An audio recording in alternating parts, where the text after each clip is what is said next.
Hello guys, my name is Ajay and today I am going to start with the topic of high level reasoning. अब जो आज हम topic करने वाले हैं वो बेसिकली बेस्ड है बेसिक डेटा अरेंजमेंट के ऊपर, ठीक है। तो हम जो भी टाइप्स करेंगे वो डेटा अरेंजमेंट वाली ही होंगी। अगर किसी ने बेसिक क्लास अटेंड नहीं की तो वो अटेंड कर ले, I will give the link in the description box, okay. So बिल्कुल बेसिक से क्वेश्चन से स्टार्ट करते हैं। The question is on your right of your screen. अब सबसे पहले क्वेश्चन को पढ़ो, ओके। क्वेश्चन को समझना है, हमने क्वेश्चन में उसने बोलना क्या है, हमें निकालना क्या है, ओके। अब क्वेश्चन में वो क्या कह रहा है? क्वेश्चन में वो कहता है 5 फ्रेंड्स हैं, अरुण है, अश्विन है, गोपाल है, हनी है। They are working in 5 different companies. वो डिफरेंट कंपनीज में काम करते हैं। आफ्टर दैट उसने बोला है उनकी डिफरेंट सैलरीज हैं एंड उनकी डिफरेंट एजेस हैं। अब पॉइंट ये है इस क्वेश्चन में कितने वेरिएबल्स की बात हो रही है, राइट। तो सबसे पहली चीज मैं देखूंगा in this question there are only 4 variables. तो आपने ध्यान रखना है, हमने एक टाइप की थी डेटा अरेंजमेंट के केस में, जब भी हमारे पास मोर देन 2 वेरिएबल्स होते हैं तो व्हाट वी डू, हम टेबुलर अरेंजमेंट से क्वेश्चन को सॉल्व करते हैं, राइट। तो इस केस में क्या होएगा, will draw a table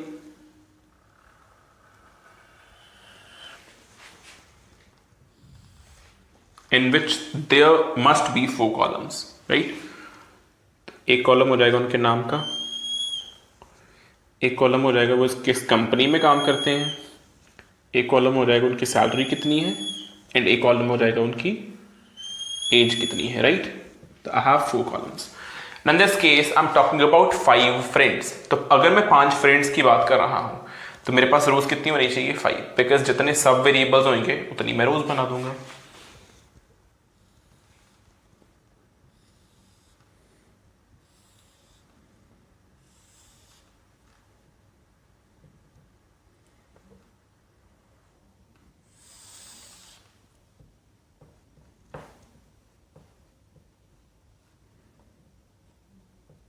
okay, try to solve it, take 2 to 5 minutes. इस वीडियो को यहीं पे पॉज करो, इस क्वेश्चन को एक बार ट्राई करके देखो। हारिया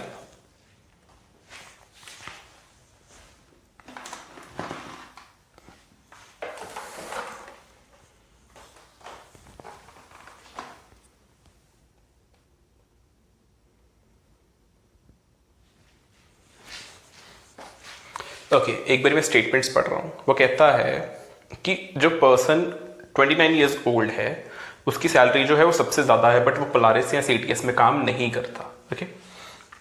एंड द नेक्स्ट वन वो कहता है हनी जो है वो ना ही टीसीएस में ना ही सीटीएस में है एंड उसकी एज भी 30 नहीं है।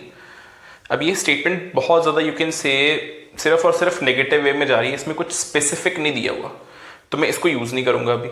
उसने बोला है गोपाल की सैलरी जो है वो 15,000 से कम है एंड वो आईबीएम में काम नहीं करता, ओके। नेक्स्ट वो कहता है कि जो 27 साल का है उसकी सैलरी है 18,000 रुपये पर मंथ। अजल जो है उसकी सैलरी 12,000 है बट वो इन्फोसिस एंड टीसीएस में काम नहीं करता। अरुण जो है वो पोलारिस में काम करता है एंड उसकी सैलरी 15,000 से ज्यादा है। लास्ट पे इसने बोला है the person who is 28 years old works at IBM. And एक और है 30 ईयर्स ओल्ड जो है उसकी सैलरी कम से कम 15,000 है। तो अब मेरे पास 2 स्टेटमेंट्स है क्वेश्चन को स्टार्ट करने के लिए। लास्ट सेकंड, थर्ड लास्ट से भी कर सकता हूं, फर्स्ट से भी कर सकता हूं, चॉइस इज योर्स। अब मेक श्योर मैंने डेटा अरेंजमेंट के टॉपिक में भी ये बात बताई थी, इस टॉपिक में भी बता रहा हूं कि मैं रोज में अपनी मर्जी से कुछ फिल नहीं करूंगा, ओके। याद रखना ये चीज। तो उसने बोला है जो 29 ईयर्स ओल्ड है उसकी सैलरी सबसे ज्यादा है। अब इस केस में सबसे ज्यादा सैलरी कितनी है, 21,000। तो उसकी सैलरी कितनी है, 21K, ओके। मेरे को नहीं पता अभी वो कौन है तो मैं अभी वो नहीं देख सकता, ओके। नेक्स्ट देखते हैं। अब उसने बोला था जो 28 साल का है वो आईबीएम में काम करता है। जो 28 ईयर्स ओल्ड है वो कहां पे काम करता है, आईबीएम में। I can use this statement as well, right. उसकी सैलरी अभी मेंशन्ड नहीं है। आगे देखते हैं। अरुण जो है वो पोलारिस में काम करता है और उसकी सैलरी 15,000 से ज्यादा है, राइट। बट उसने पहले केस में बोला था जो 29 साल का है वो ना ही पोलारिस में काम करता है और ना ही सीटीएस में काम करता है। दैट मीन्स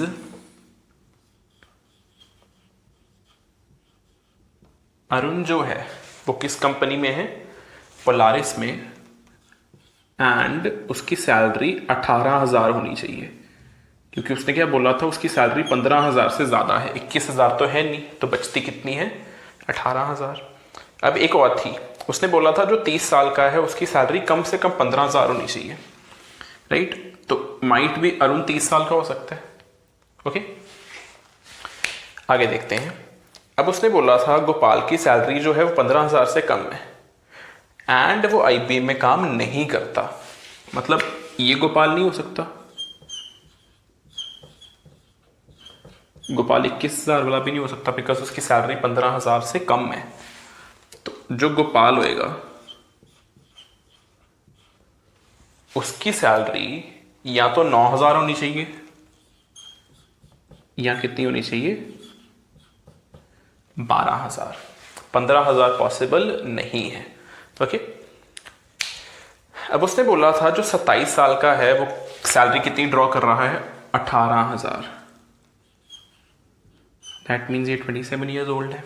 अब मेरे पास वो क्लैरिटी आ जाएगी। उसने बोला था जो 30 साल का है वो कम से कम 15,000 कमाता है, ये वो हो नहीं सकता,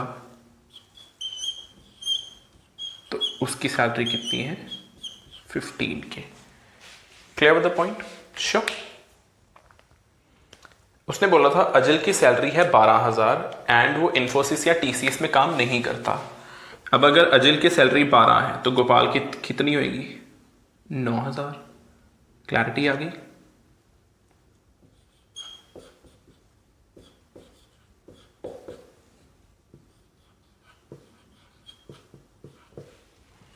यहां तक सभी को क्लियर है?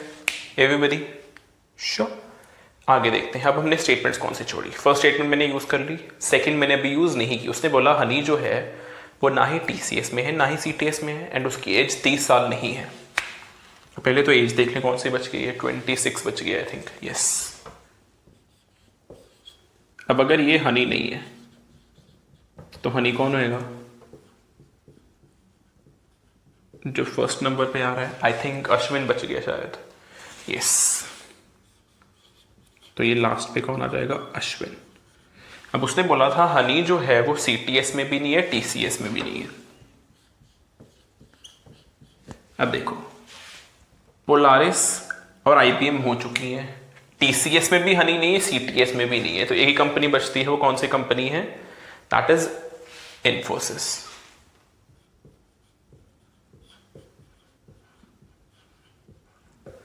Right?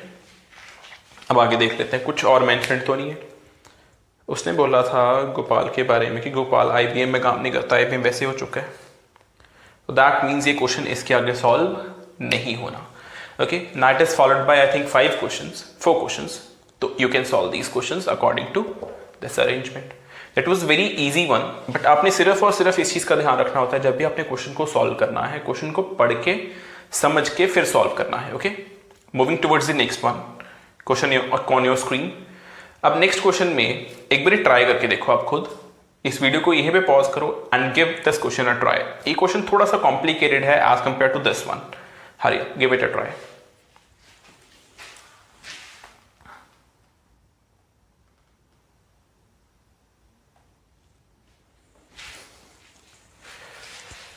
Okay, make sure to pause the video and give this question a try. अब इस क्वेश्चन में बेसिकली वो कह क्या रहा है? वो कहता है 5 फ्रेंड्स हैं ABCDE, वो एक होटल में ठहर रहे हैं एंड हर किसी ने ब्रेकफास्ट, लंच एंड डिनर में डिफरेंट आइटम्स ऑर्डर की हैं। राइट? मैं आइटम्स के नाम नहीं बोल रहा, that you can read on the screen. अब इस केस में वो कहता है ब्रेकफास्ट में जो आइटम्स हैं वो दी हुई हैं, लंच दिया हुआ है, डिनर दिया हुआ है। आफ्टर दैट वो स्पेसिफाई कर देता है fish, continental, egg and chicken are the only non-vegetarian items. Okay, and above the 5 friends ABC were pure vegetarians. तो इसका मतलब है डी और ई ने ये आइटम्स खानी है नॉन वेजिटेरियन वाली, राइट? अब आगे मेरे पास स्टेटमेंट्स दी हैं। अब एक बार इस क्वेश्चन को ट्राई करके देखो। हरी अप, क्राइटेरिया सेम रहेगा because there are more than 2 variables, तो it must be like this.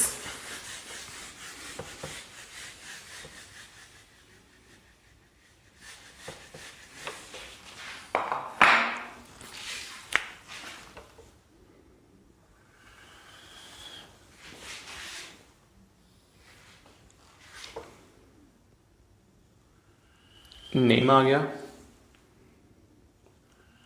Breakfast में क्या ऑर्डर किया है, लंच में क्या ऑर्डर किया है एंड डिनर में क्या ऑर्डर किया है. ओके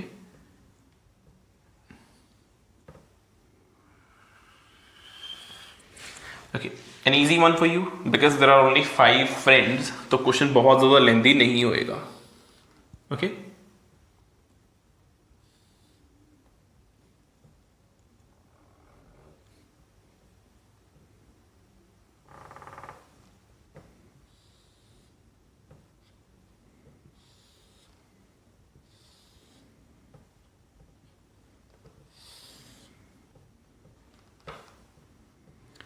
ओके सो देखो सॉल्यूशन देखो.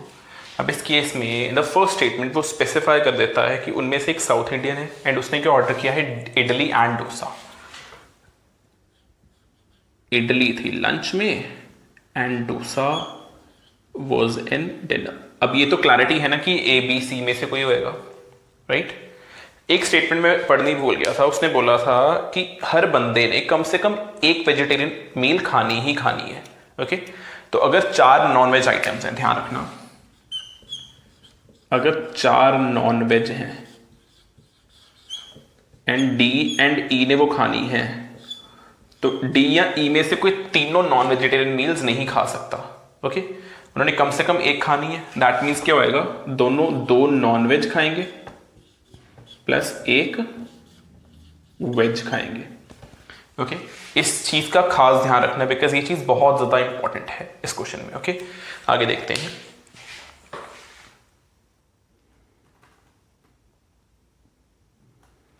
Okay in the second statement उसने बोला है बी जो है उसने लंच में बर्गर खाया. बी ने लंच में क्या खाया, बर्गर, बट वो डिनर में चाइनीज नहीं खा सकता. अब एक चीज ध्यान से समझना, वेरी इंपॉर्टेंट वन. मेरे पास डिनर में है क्या क्या, the items in the dinner were dosa, lasagne, chicken, Chinese, sorry, dosa, lasagne, Chinese, fish and continental. Fish and continental जो है वो नॉन वेज है, ये चाइनीज खा नहीं सकता. तो बचती एक चीज है, क्योंकि बी नॉन वेजिटेरियन नहीं है, तो मेरे पास सिर्फ और सिर्फ क्या बचता है, लजानिया. पॉइंट क्लियर हुआ एवरीबॉडी. इस चीज को ध्यान से देखो, समझो, because it is a very important thing जो आपने ध्यान रखनी है जब भी अपने क्वेश्चंस को सॉल्व करना है. ओके आगे देखते हैं. अब उसने बोलना है जिसने राइस लंच में खाए उसने फिश खाई डिनर में. तो एक चीज की क्लैरिटी होगी दैट ये डी या ई में से कोई होएगा बिकॉज फिश है, that is a non vegetarian meal. अब एक चीज और, एक वेज आइटम हो गई, राइट. तो जो ब्रेकफास्ट में बचता है दैट इज एग, मतलब वो भी इसी ने खाया होगा, क्योंकि मैंने एक पॉइंट बताया था हर किसी ने एक वेज खानी है कम से कम. इसने एक वेज खा ली. अब अगर ये 2 वेज खा लेता है तो जो दूसरा बंदा होगा डी या ई में से, उसको तीनों नॉन वेज खानी पड़ेगी, जो कंडीशन को सेटिस्फाई नहीं करता. तो मेरे पास क्या होएगा, एक बंदा 2 नॉन वेज खाएगा एंड एक वेज खाएगा ही खाएगा. अब इसने एक वेज खा ली थी तो बाकी दोनों मील्स जो होंगी वो क्या होंगी, नॉन वेज. विद दैट क्या होएगा, continental was in dinner and chicken was in lunch. अभी मॉर्निंग में जो खाएगा वो वेज होना चाहिए.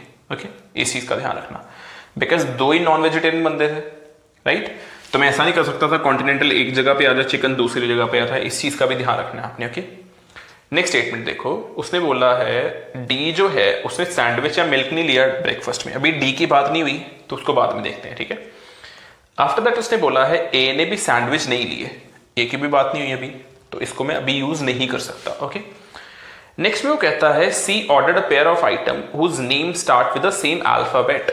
उसने क्या बोला है, सी ने ऐसी पेयर ऑफ आइटम मंगाई है जिसका नाम जो है वो सेम अल्फाबेट से स्टार्ट होता है.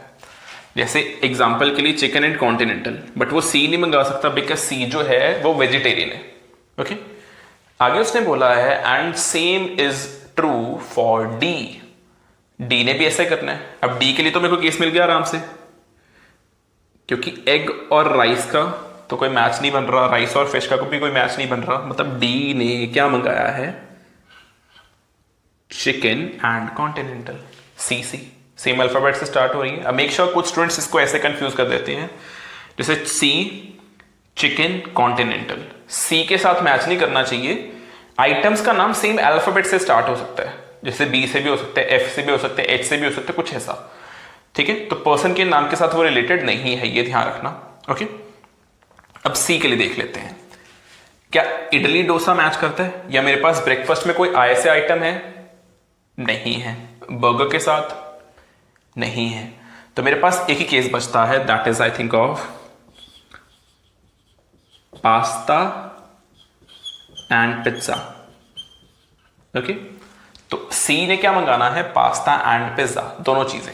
तो सी कहां पे आना चाहिए, लास्ट पे, ठीक है। तो इस केस में ये मेरे पास चाइनीज हो जाएगा, पास्ता कहां पे आ जाएगा, ब्रेकफास्ट में, एंड पिज्जा कहां पे आ जाएगा, लंच में। इस चीज का ध्यान रखना, इट डजंट मीन सी ने चाइनीज मंगाया है एज अ कंपल्शन, ओके। इस केस में बाय चांस था, ठीक है, नाम के साथ रिलेशन नहीं है, इस चीज का ध्यान रखना इस केस में, ओके। अब उसने बोला था कि डी ई नॉन वेजिटेरियन है, तो दिस मस्ट बी ई। बचा कौन है,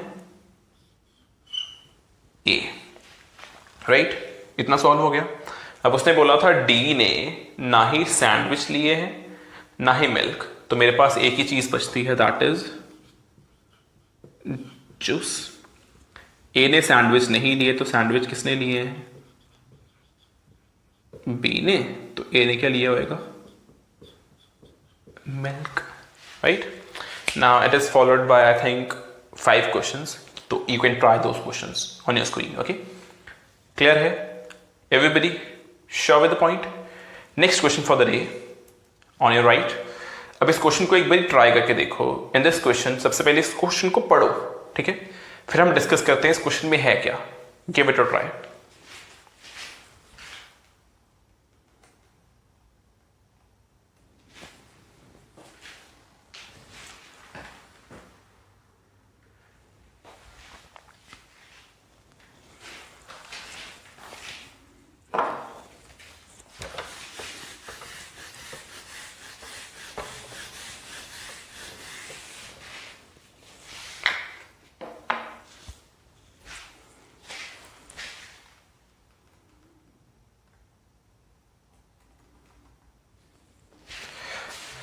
okay guys, now in this question वो कहता है among A B C D E everybody speak different number of languages. सबसे पहला पॉइंट, वो डिफरेंट नंबर ऑफ लैंग्वेजेस बोलते हैं, इस पॉइंट को अपने दिमाग में रखना है। In the next point languages दी हुई हैं, okay. Now it is followed by some statements. अब इस क्वेश्चन में कितने वेरिएबल्स की बात हो रही है, yes we are talking about only 2 variables. तो जब भी मेरे पास 2 वेरिएबल्स की बात होगी, तो उस केस में मैं कौन सी टाइप यूज करूंगा, I will use the cross ticks, okay. अब इस केस में कितने फ्रेंड्स हैं, 5। तो एक साइड पे नाम आ जाएगा उनका ए बी सी डी ई,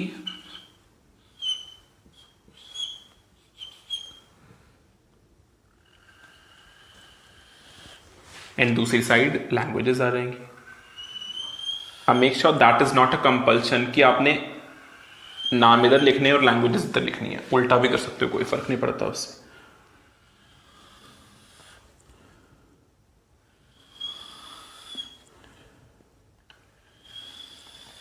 अब इस चीज का ध्यान रखना, मैं ये नहीं कह रहा ये टेबुलर अरेंजमेंट से सॉल्व नहीं होता, हो जाता है बट बहुत ज्यादा ट्रिकी होएगा क्वेश्चन ये सॉल्व करना वैसे, ओके। तो इस पॉइंट का ध्यान रखना है, that is it is the best way to solve this question, okay, मतलब this type of question. Okay, now let's see what do we have in this case. Languages जो दी हुई हैं, languages के केस में उसने बोला है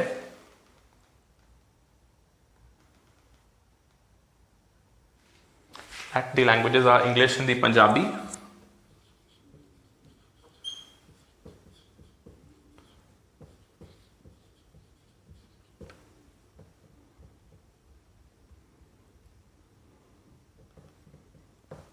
Marathi and Bengali, I think yes, Marathi and Bengali.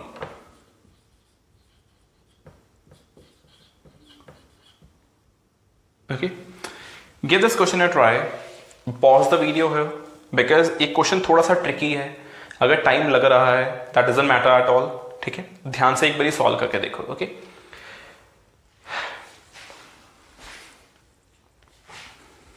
Okay guys, now see the solution for this question. इसमें वो कहता है English is the only common language among all, मतलब इंग्लिश सभी ने बोलनी है। तो इस केस में क्या होएगा, मेरे को मल्टीपल क्रॉस टिक यूज करनी पड़ेगी। अगर उसने बोला था हर कोई एक ही लैंग्वेज बोलता है तो सिंगल क्रॉस टिक, इस केस में मल्टीपल। ओके, सेकंड देखो, only common language among A and C is Punjabi and English, मतलब ए एंड सी पंजाबी भी बोलते हैं, इंग्लिश भी बोलते हैं। अब इसका मतलब क्या है, अगर ए हिंदी बोलता है तो सी हिंदी नहीं बोलेगा, अगर ए मराठी बोलता है तो सी मराठी नहीं बोलेगा, अगर सी बंगाली बोलता है तो ए बंगाली नहीं बोलेगा। बट एक चीज का ध्यान रखना, अगर ए हिंदी नहीं बोलता लेट्स सपोज, तो जरूरी नहीं है सी हिंदी बोले, ठीक है, सी हिंदी बोल भी सकता है, नहीं भी बोल सकता। इस केस का ध्यान रखना आपने। ओके, क्लियर है? नेक्स्ट देखते हैं। अब वो कहता है ए मराठी बोल सकता है बट हिंदी नहीं बोल सकता, वही पॉइंट आ गया। मराठी बोल सकता है बट अगर ए मराठी बोल सकता है तो सी मराठी नहीं बोल सकता। ओके, इस पॉइंट का ध्यान रखना। यहां पे क्रॉस भी आ सकता है, टिक भी आ सकता है, मेरे पास ऐसी कोई श्योरिटी नहीं है। ओके, आगे उसने बोला बी जो है वो ना तो मराठी बोलता है ना ही पंजाबी बोलता है। बी ना मराठी ना पंजाबी। क्लियर है एवरीबॉडी? विद दैट उसने बोला कि डी जो है वो ना पंजाबी बोलता है ना बंगाली बोलता है। Clear? C can not speak Hindi, C Hindi नहीं बोलता। आ गया ये वाला पॉइंट, राइट? अब ध्यान से देखते हैं। इस केस में हर किसी ने डिफरेंट नंबर ऑफ लैंग्वेजेस बोलनी है, मतलब एक 5 बोल लेगा, एक 4, 3, 2 and 1, right? Everybody with me? अब 5 लैंग्वेजेस कौन बोल रहा होगा, ध्यान से देखो। There is only one person, that is E. D के आगे सारे टिक नहीं आ सकते, ए बी सी के आगे भी सारे टिक नहीं आ सकते, तो सारी की सारी लैंग्वेजेस कौन बोलता है? ई। दैट मीन्स ई 5 लैंग्वेजेस बोलता है, राइट? आफ्टर दैट, सॉरी एक स्टेटमेंट में मिस कर दी, उसने बोला था least spoken language among them is both Marathi and Hindi, मतलब मराठी भी एक्स लोग बोलते हैं एंड हिंदी भी एक्स लोग ही बोलते हैं। कितने हैं मेरे को नहीं पता, अब क्लैरिटी आ जाएगी। बिकॉज पंजाबी 3 लोग बोल रहे हैं तो हिंदी और मराठी सिर्फ 2 ही लोग बोल सकते हैं, दैट मीन्स डी मराठी नहीं बोल सकता।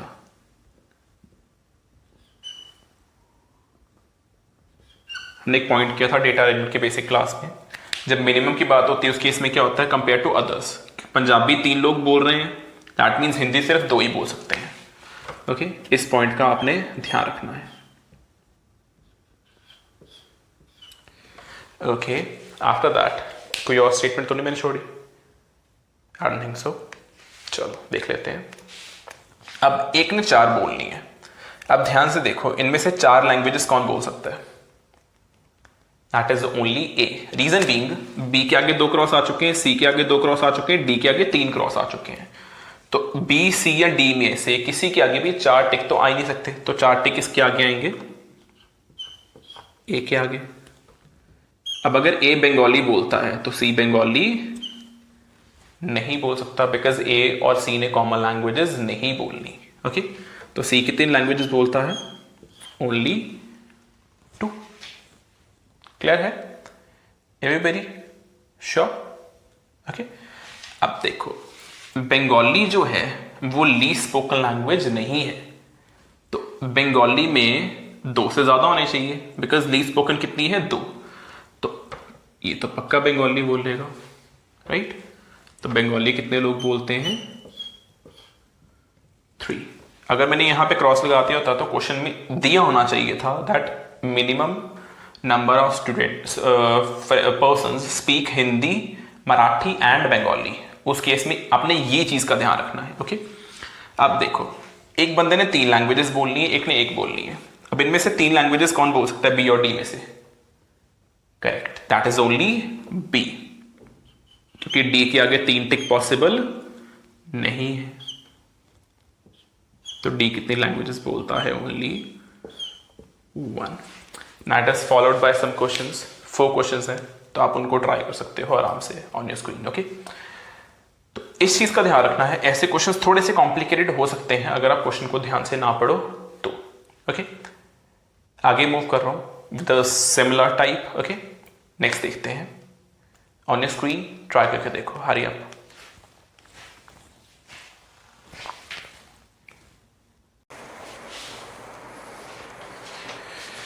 ओके गाइज, सो अब जो मेरे पास क्वेश्चन है उसमें वो कह रहा है, यू कैन रीड दैट, कि 6 फ्रेंड्स हैं, उन्होंने 5 डिफरेंट सब्जेक्ट्स के लिए अपेयर किया, एंड जब रिजल्ट कंपाइल हुए पता चला एक फ्रेंड ऐसा था जो सभी में पास था, एक ऐसा था जो सभी में फेल था, एक ऐसा था जो सिर्फ एक सब्जेक्ट में पास था, एक ऐसा था जो सिर्फ एक में फेल था, एंड 2 ऐसे थे जो 2 सब्जेक्ट्स में पास थे। द पॉइंट इज, इस क्वेश्चन में सबसे पहली चीज़ यह है कितने वेरिएबल्स यूज हो रहे हैं। That is a similar question जो हमने डेटा अरेंजमेंट में 3rd क्वेश्चन किया था, आई थिंक 3rd सेट जो किया था। Okay, and it is same as that of the previous type जो हमने अभी डिस्कस की थी। अब इस केस में I have 2 variables, but multiple cross वाली टाइप आ जाएगी, because he is talking about 6 friends ABCDEF, and he's talking about 5 subjects.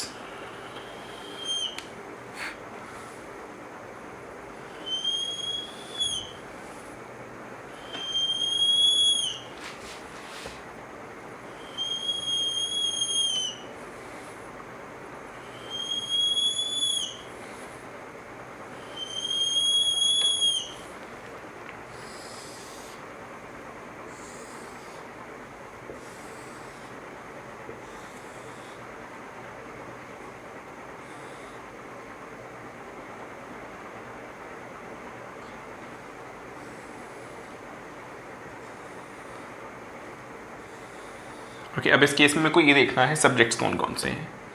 एक सब्जेक्ट है English, Hindi, maths, social science and science. Okay, अब give this question a try, pause the video है and इस question को एक बार try करने की कोशिश करो। Make sure before watching the solution you should try this question. Okay, अब इस क्वेश्चन को स्टार्ट करने के लिए आई हैव सम स्टेटमेंट्स, मैं स्टार्ट कर सकता हूँ। वो कहता है ए जो है वो हिंदी में पास है, बी जो है वो साइंस में, सोशल साइंस में फेल है। नेक्स्ट वो कहता है कि सी जो है वो मैथ्स में पास है, लाइक दिस। डी जो है वो साइंस में पास है, एंड ई जो है वो इंग्लिश में फेल है। द पॉइंट इज, एफ के बारे में उसने कुछ भी नहीं बोला, तो सबसे पहली चीज़ तो ये हो गई। आफ्टर दैट वो कहता है that minimum number of student passed in maths, तो सबसे कम मैथ्स में पास होने चाहिए। बाकियों के बारे में भी कुछ नहीं पता, तो मैं आगे पढ़ लेता हूँ पहले। वो कहता है maximum number of student passed in English, exactly 2 passed in Hindi. Hindi में कितने स्टूडेंट्स पास हैं? 2। तो मिनिमम फॉर श्योर कितना होना चाहिए? 2 से कम 1। इंग्लिश का अभी कुछ नहीं पता, वो 3 भी हो सकते हैं, 4 भी हो सकते हैं, 5 भी हो सकते हैं, 6 नहीं हो सकते बिकॉज ई इंग्लिश में फेल है। ओके, आफ्टर दैट वो कहता है that equal number of student passed in science and social science, that is 3। तो इसमें भी 3 होने चाहिए एंड इसमें भी 3 टिक होने चाहिए। द पॉइंट इज, इंग्लिश में 4 या 5 में से स्टूडेंट्स पास होंगे, यहाँ 4 यहाँ 5। ओके, पॉइंट ये है, उसने बोला था एक फ्रेंड ऐसा था जो सभी में पास था। अब सभी में पास कौन होएगा? जो मैथ्स में पास होएगा, बिकॉज मैथ्स में तो एक ही स्टूडेंट पास है।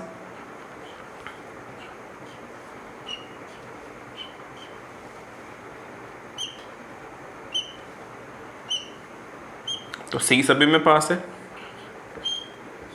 राइट। अब हिंदी में 2 स्टूडेंट्स पास हो गए, मतलब हिंदी में बाकी सारे स्टूडेंट्स क्या होने चाहिए? Fail, right. अब पहले मैं स्टेटमेंट्स को फिर से एक बारी याद कर लेता हूँ। वो कहता है एक फ्रेंड ऐसा था जो सिर्फ एक सब्जेक्ट में फेल होना चाहिए, मतलब वो 4 में पास होना चाहिए, मतलब उसके आगे 4 टिक आएंगे। एक ऐसा था जो जिसके आगे सिर्फ और सिर्फ एक ही टिक आएगा। 2 स्टूडेंट्स ऐसे थे जिनके आगे 2 टिक आने चाहिए एंड एक के आगे 0 टिक होना चाहिए। अब पॉइंट ध्यान से समझना, 4 टिक किसके आगे आ सकते हैं, ध्यान से देखो, बड़े आराम से क्लैरिटी मिल जाएगी उस चीज़ को लेके।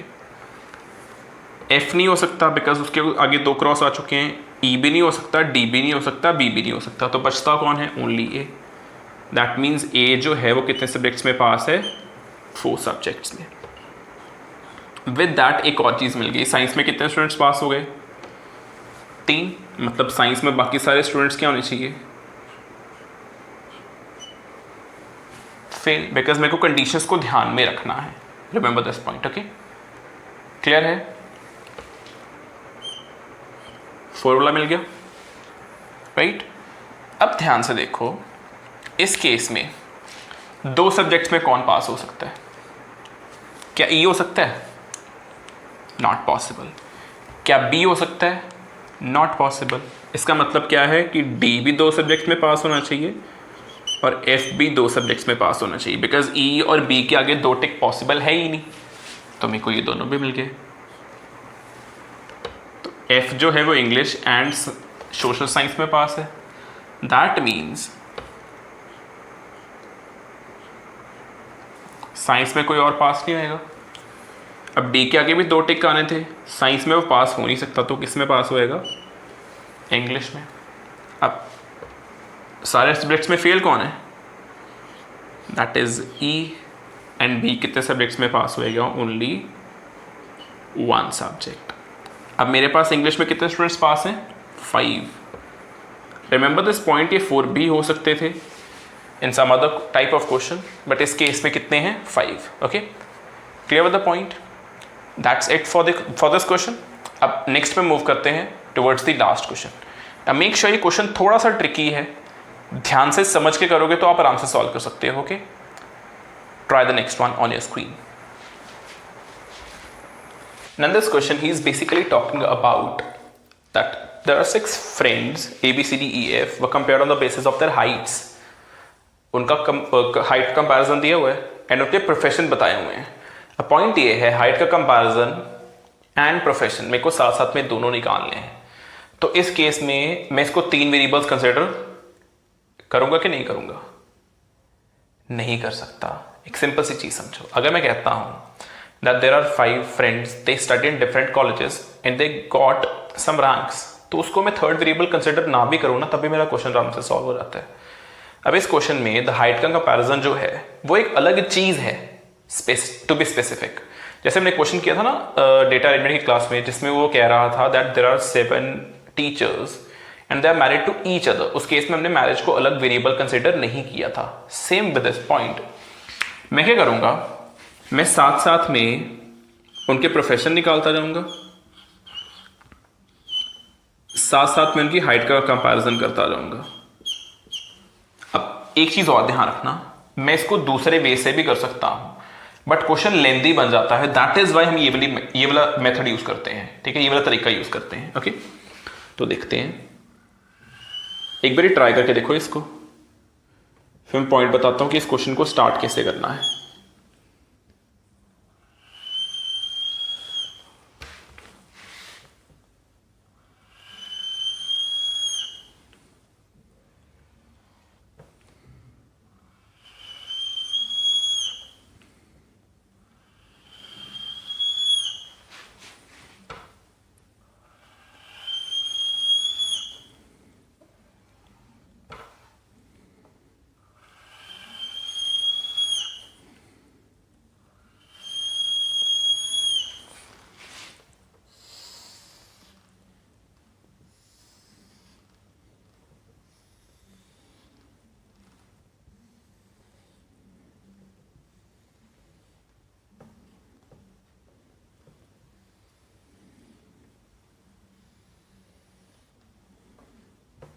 अब एक चीज का और ध्यान रखना, हर किसी का प्रोफेशन डिफरेंट है, तो इस केस में मल्टीपल क्रॉसस्टिक्स यूज नहीं होंगे, सिंगल क्रॉसस्टिक्स यूज होंगे। ओके, एंड साथ में मैं कंपैरिजन बना लेता हूं।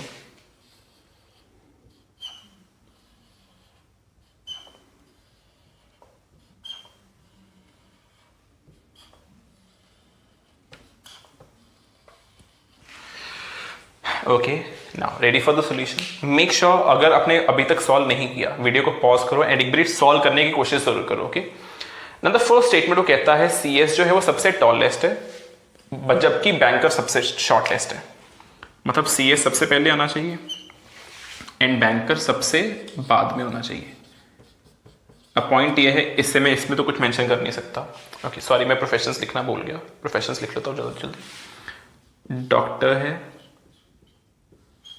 लॉयर है, बैंकर है, इंजीनियर है, CS है एंड एक टीचर है। Okay, now in the second statement वो कहता है that C was taller than the engineer but was shorter than the teacher। ध्यान से देखो, C who was taller than the engineer मतलब वो इंजीनियर से बड़ा है बट वो उस बंदे से छोटा है जो कि टीचर है। तो इसका मतलब क्या होता है कि ना तो C टीचर होगा और ना ही C इंजीनियर होगा। क्लियर है? विद दैट C CS भी नहीं हो सकता बिकॉज CS सबसे बड़ा है एंड C जो है वो टीचर से छोटा है। C बैंकर भी नहीं हो सकता क्योंकि बैंकर सबसे छोटा है एंड C तो इंजीनियर से बड़ा है। तो मेरे पास बचता क्या है, या तो C डॉक्टर है या तो C क्या है, लॉयर है। Got the idea? इस क्वेश्चन को सॉल्व कैसे करना है? आई एम रिपीटिंग अगेन, इस क्वेश्चन को किसी और तरीके से भी सॉल्व कर सकते हो आप, राइट? बट वो क्वेश्चन थोड़ा सा ज्यादा कॉम्प्लिकेटेड बन जाएगा। ओके, नेक्स्ट देखते हैं। वो कहता है लॉयर या A है या B है या C है बट बैंकर तीनों नहीं है। तो लॉयर A, B या C में से कोई एक है। D, E, F लॉयर नहीं हो सकते। Got the point? नेक्स्ट देखते हैं। D is taller than the doctor who is taller than B। D is taller than the person who is a doctor who is taller than B। That does mean B भी doctor नहीं है, D भी doctor नहीं है, right? अब B जो है वो CS नहीं हो सकता। एक सिंपल सा रीजन है क्योंकि CS तो सबसे बड़ा है। D can be the CS because मेरे पास अभी उसके बारे में कुछ भी मेंशन्ड नहीं है। ओके, आगे देखते हैं। आगे उसने बोला है E जो है वो या CS है या इंजीनियर है, या CS या इंजीनियर। बाकी क्या है? एक पॉइंट मेंशन करना भूल गया, D जो है वो डॉक्टर से बड़ा था, मतलब D बैंकर नहीं हो सकता। तो बैंकर कौन होएगा? ध्यान से देखो everybody, banker is F। That means F का प्रोफेशन कुछ और नहीं होएगा। तो F जो है वो सबसे छोटा है। एक चीज मिल गई, राइट? थोड़ा सा सॉल्व हो रहा है, देखते हैं हम आगे। वो कहता है A who is not a doctor, A who is not a doctor, A doctor नहीं है। क्या कहता है वो? is shorter than a teacher।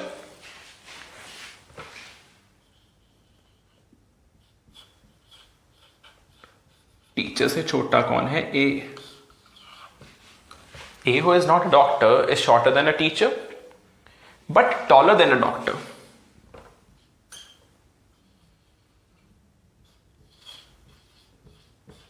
That means A teacher भी नहीं हो सकता। क्लियर है? A CS भी पॉसिबल नहीं है बिकॉज A किन्हीं दो बंदों के मिडल में आ रहा है बट CS तो सबसे बड़ा है। अब देखते हैं, ध्यान से एक चीज समझो। इस केस में मेरे पास डॉक्टर भी आगे कौन है?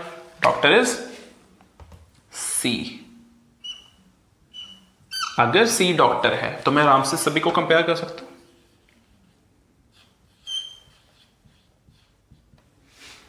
राइट? अब ध्यान से समझना, C डॉक्टर, पहले टीचर आएगा, फिर आएगा डॉक्टर, फिर आएगा इंजीनियर एंड एक बचा था लॉयर बचा था। अभी मेरे पास लॉयर की क्लैरिटी नहीं है। डॉक्टर जो था वो कौन था? C। अब पॉइंट ये है C से छोटा इंजीनियर भी होना चाहिए एंड C से छोटा B भी होना चाहिए, राइट? तो माइट बी बी ही इंजीनियर है, ठीक है, बट मेरे पास इसकी क्लैरिटी अब भी नहीं आ सकती। ओके, कोई स्टेटमेंट देख लेते हैं, हमने कोई स्टेटमेंट तो नहीं मिस की हुई अभी तक। फर्स्ट स्टेटमेंट थी C S was the tallest, banker was the shortest. C was taller than the engineer but shorter than the doctor. Lawyer जो था वो एबीसी में से कोई था, बैंकर उनमें से कोई भी नहीं था। डी जो था वो डॉक्टर से बड़ा था जो कि बी से बड़ा था। डी जो था वो डॉक्टर से बड़ा था जो कि बी से बड़ा था। ये भी कर ली हुई हमने। A who is not a doctor is shorter than a teacher but taller than a doctor. Okay, चलो देखते हैं। अब इस केस में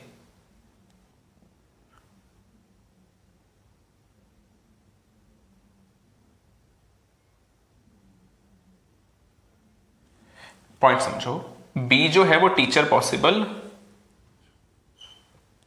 नहीं है, राइट? तो टीचर कौन हो जाएगा?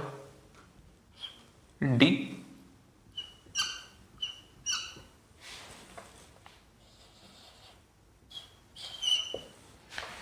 Right, everybody with me?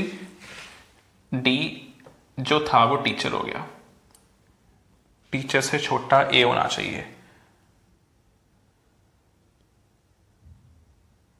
But A doctor से बड़ा होना चाहिए। तो क्लैरिटी आ जाती है कि ए इन दोनों के बीच में आना चाहिए।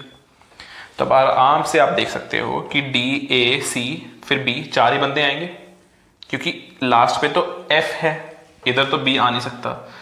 अगर मैं बी को यहां पे रखता हूं तो बी, सी, ए, डी पॉसिबल है, बट अगर मैं बी को यहां पे रखूंगा बी, सी, ए, डी हो सकता था, बट डी तो टीचर है। तो पॉइंट क्या बनेगा? पहले डी आएगा, फिर उसके बाद ए आएगा, फिर सी आएगा और फिर कौन आ जाएगा? बी। एंड बी का प्रोफेशन क्या आ गया? इंजीनियर। तो अगर बी इंजीनियर है तो ए का प्रोफेशन भी पता चल जाएगा, at A is a lawyer. And E जो था वो क्या हो गया? C S, right?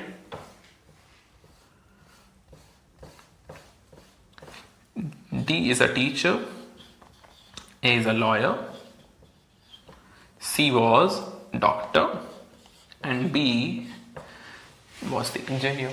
Okay, that is followed by some questions. आप उनको try कर सकते हो. Okay, now that's all for the day for high level reasoning 1. We'll meet again in high level reasoning 2. Okay, if you like the video, make sure to like this video and subscribe the channel. That's all for the day. Thank you very much.